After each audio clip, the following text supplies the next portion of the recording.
নিজের মতের বিরুদ্ধে কিন্তু কখনোই কোনো কিছু করা যাবে না, তাই না? আসলেই তাই।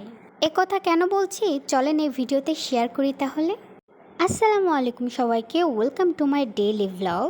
গাইস, নিজের হাতের রান্না কিন্তু নিজের কাছে সব থেকে বেশি ভালো লাগবে, বাট অন্য কার কেমন লাগবে সেটা তার কমেন্টে দেখে বোঝা যাবে। মানে রান্না করার পর, খাওয়ার পর আসলে সেটা কেমন হবে সেটা পরিবারের মানুষজন আসলে খেয়ে সেটা বলতে পারবে, তাই না? তো এদিন খুবই সুস্বাদু একটা ডাল রান্না করছি। সেই ডালটার নাম হচ্ছে আলুর ডাল। সেটা হচ্ছে মানে আলু কেটে আমি ধুয়ে নিয়েছি, তারপর ডালটাও ভিজিয়ে রেখেছিলাম, তারপর একটা ডিম, একটা না 3-4টা ডিম ভেজে নিয়েছিলাম। তারপর হচ্ছে আমি সবগুলো সিদ্ধ করে হচ্ছে এই যে ঘুটনি না কি বলে এটাকে, ঘুটনি দিয়ে আমি অনেকক্ষণ ধরে ঘাটার পরে এরকমটা হয়ে গেছে। আর আমি এর মাঝে ডিমটাও ভেজে নিয়েছি।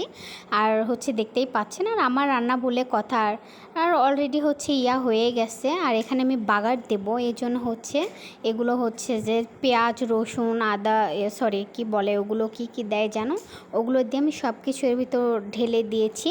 তারপর দেখে অনেকক্ষণ ধরে তারপর আমি বলক তুললাম। তারপর দেখতে মনে হচ্ছে অনেক সুস্বাদু হবে, বাট খেতে যে কেমন হবে জানি না। বাট এখন বলতেছি যে অনেক বেশি সুস্বাদু হয়েছিল, যা আসলে বলার বাইরে।